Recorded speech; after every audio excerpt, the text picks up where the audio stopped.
Hi, hello, how you going? Welcome back to another video of Off the Beaten Track. Today, we're actually doing a video we haven't done in a long time, which is like a gear unboxing, install, review video. I haven't done one for ages, but today we're here to finally get installed in the Everest a UHF. And that UHF is the Oricom DTX4300. Let's get into it.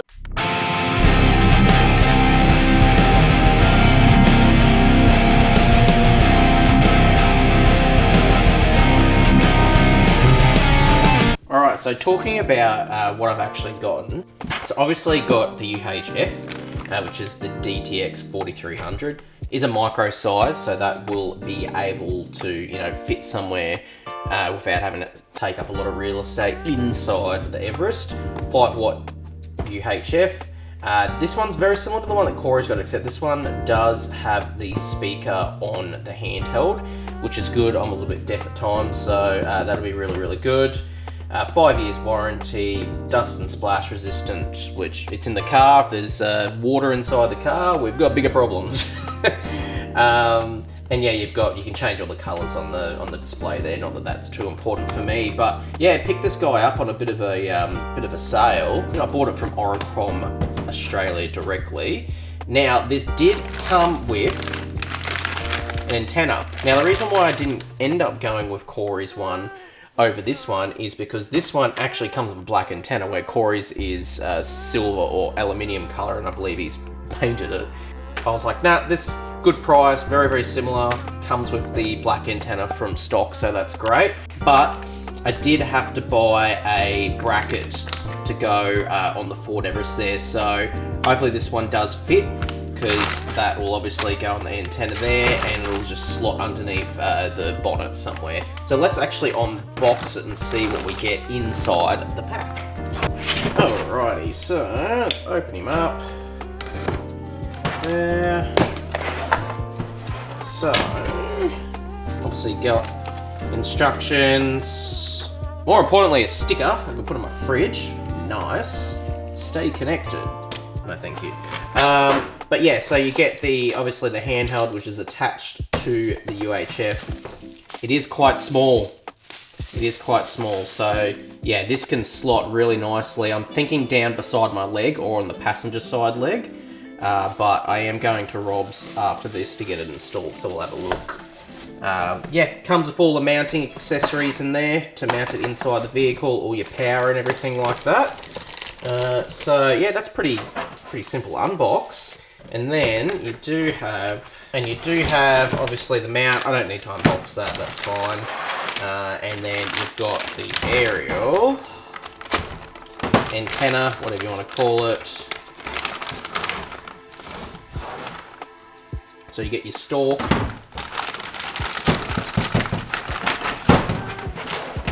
And then you get the base of the antenna with all the wiring and the antenna mount there. So yeah, no, that is it unboxed. That is it all unboxed. Gonna grab it, head over to Rob's, who's done all my electrical work on the car so far. That rhymed. And get him to, chuck this in the car. And then review-wise, it's gonna be a little bit harder because obviously I need experience with it. I don't have a trip coming up until the end of August. Hopefully I can get out there before then, but life's very busy at the moment. I'll just give my initial thoughts on it when, it getting installed, any feedback that Rob gives to me as well. But yeah, we'll be Rob doing the install and I'll do a little bit of B-roll and all that. Yeah. So unfortunately that one is for a 22 Everest, so we're just gonna mount it up here for the minute, and I've ordered one that is for a Mark II Ranger, which is this year model, in the Everest. So we'll do that. Rob's just running the wire through for their antenna through the firewall. Same place he's ran the wiring for the spotty control.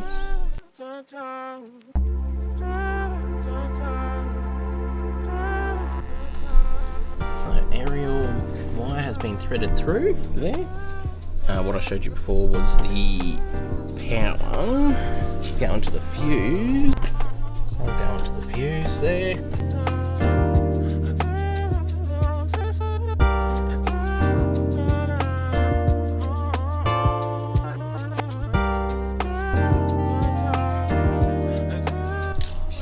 so got that mounted up there. I'm just going to mount that there.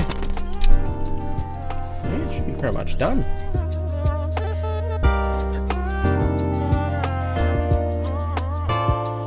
Alright, so we're all installed. We're all installed.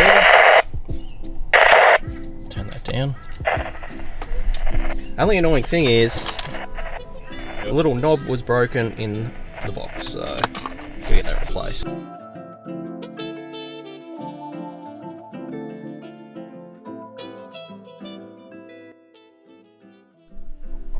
Alright, so new bracket came in, sits a lot lower than the other one, but this edge here still will touch the side of the car there, so I'm just going to put a little bit of foam tape on there. Put that on. I wanted to paint it, but there's like this plastic protective coating on it, which I'm guessing is because when it wraps around here to stop it from wearing through. So I'll see how I go. If down the line I still don't like the silver, I might paint it down the track. But yeah, I'm going to pop that on, get the aerial on, and that should be all done now.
Alright, that is the installation done on the Oricom DTX4300 UHF and aerial. As I mentioned, it's a pretty easy install. I didn't do it myself, Rob did it, but watching him it looked pretty simple. I've got a guy that does it, so I just get him to do it. But yeah, very, very simple. There was a couple of downsides along the way, one of which was my fault, but another one which was a product fault, which I'll get to. But yeah, all round, really, really happy with the way it looks, the way it's fit. The slimline design is really, really good. It tucks away really nicely, as you would have seen in the video there. And I like the all black aerial, but we do need to point out the elephant in the room. When I did buy this, I bought the bundle. It didn't come with a bracket for the aerial, a mount. So I got the black one for what I thought was the, this Ford Everest. But silly me, should have read a little bit more. It was actually for the next gen Ford Everest and Ranger, so it didn't quite fit. We could have made it work, but it would have rubbed on the lip of the bonnet a lot, and it's just going to cause issues down the track. So I did do a little bit more searching, and Oricom do actually have a Ford Everest one for this one, but they had it named underneath the Ranger, not even like a UA, it was a Ranger Mark II, which is this year model and this body shape. As you can see, it does fit, but not black. Unfortunately, it didn't come with black. I was going to paint it, but as I just said while I was putting it on, there's like this plastic layer where inside the bonnet goes, where the bonnet's touching it. I'm guessing that is just to stop that rubbing, and it's a little bit softer than the metal, so I was like, painting it. I'm gonna have to get like a plastic primer for that bit and then a metal primer for there. I'll just run with the stainless steel sort of aluminium look to begin with. And if I really hate it down the track, I can paint it black, but it should be fine. So that was the one mishap, and that was completely on me. I should have just read a little bit more instead of just finding a black one, Everest, and go, yeah, that looks good, let's get that one. But yeah, let's show you the inside of the car. All right, so as you can see, it actually fits inside the car quite nicely. I was gonna put it same location, my side, but as you can see my knee here, I tend to, when I drive, lean this knee up against here and it would just rub against it and be annoying. But it's nice out of the way. It's further enough forward that this seat can be moved forward if it needs to, if I'm putting heaps of stuff in the back, like long stuff. But yeah, it fits really nicely. It's a big reason why I went for it, because I didn't want to have like a DIN unit. I didn't want to have this big bulky thing here. Obviously, you can mount them inside the glove box, but this doesn't have the indicator on it to show what actual channel it's on, so I need to obviously be able to see it. While we are talking about that, this is the handheld, and I'm pretty happy with it. It does have the speaker on the actual handheld, which is nice. I can sort of have it over here sitting on my lap and hear it a little bit better, or up here, sound isn't having to travel from there. You've got your up and down buttons, and then this button here, when you turn it on, those up and down buttons automatically do the volume. If you press the power/channel button, it controls the channel. So that's quite good there. But yeah, no indicator on it, but that's fine. This unit was one of the cheaper ones, so you know, you can't expect the world out of it. One of the downsides that I am going to point out is, as you can see, there's a little bit of silver poking through. That is because the little knob on it was actually broken in the box.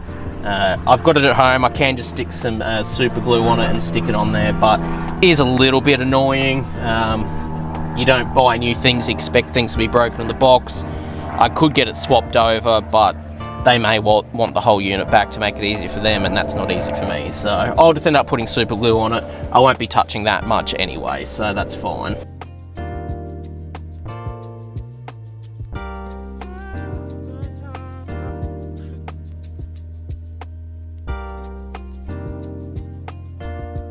So it's time to talk about some of the nitty-gritty specs about it. As I've mentioned, it is a 5-watt UHF CB radio. As I mentioned, it is a 5-watt UHF CB radio with about 80 channels to play with. Obviously the ones that are for emergency services and all that are blocked, you can't touch those. But yeah, you've got 80 channels that you can actually use there, which is quite good. The ohmage of the antenna, the impedance, is you're looking about 50 ohms there. And the operating volts usually sits about that sort of 10 to 16 volts at DC range there. So it doesn't draw too much power there. Obviously getting the trick of turning it off with the car. Eventually though, if you got it wired up the right way, you turn the car off and it should turn off by itself. But if you got it wired up the right way. Now that output power is that 5-watt max. But it actually has quite a good noise to signal ratio, so you turn the volume up, you aren't going to hear too much of that just static, which is quite good. You will hear a little bit if you're really close to it. I did notice it driving out here when we're like stopped at the lights and stuff like that, but overall it's fine. You're talking on there, it's not going to be hello, ksh, hada baba, ksh. I don't know, what language was that? Hada bada? You know the point I'm trying to make. It's quite a good noise to signal ratio there. But yeah, I'm really keen to use it. I'm probably going to go out for a couple of hours for driving on the weekend with Corey and potentially Justin, just seeing how my weekend goes. So I'll have a chance to use it there. But I really wanted it for an upcoming trip that we're doing where we're camping up the beach on Bribie. Just when we go away for a couple of days. The handheld's been great, but it never lasts. It only lasts about a day and a bit. And charging it through the car is just never as quick as actually plugging it into a wall socket. So yeah, having this was a big necessity for me. Now, pricing wise, I did pick this bundle up, not including the bracket, for $249 off the Oricom Australia site. Maybe I had to shop around, I'm not sure if Repco and that have got it cheaper. That is where I bought it from. I believe it was about $100 off, so I think normal retail price is sitting at about $349, but do double check, I could be incorrect there. The brackets themselves are, you know, they're going to set you back about $20–30 depending. If you are getting those brackets that actually mount to the where the arm of your hood goes, those ones are a little bit more pricey. I think they're about the $50–60 mark.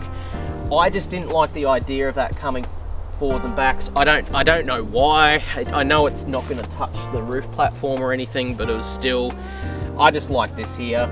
It is a little bit floppy if you're going over really bumpy stuff, but it's not doing that. So and I really wanted it not on the front because I didn't want to just see it in front of me while I was driving all the time, so it is sort of tucked away there, which is quite nicely. But yeah, that is going to wrap this video up. It was probably a pretty short one, but yeah, still exciting to get these sort of upgrades, the quality of life upgrades on the four-wheel drive, so that's really good. I hope I helped you decide if you were looking at the Oricom range, particularly something like this. I hope I helped clear up whether you want to go for it or not. And yeah, let me know what you think of it if you did end up getting it, or what other sort of budget UHF radio setup you've gone with and what you think about it. But yeah, like, subscribe, comment, all that stuff. It really helps. We are slowly getting there, which is really good. These monthly videos are surely helping. So yeah, but yeah, until next time, I do hope you guys can get off the beaten track. See ya.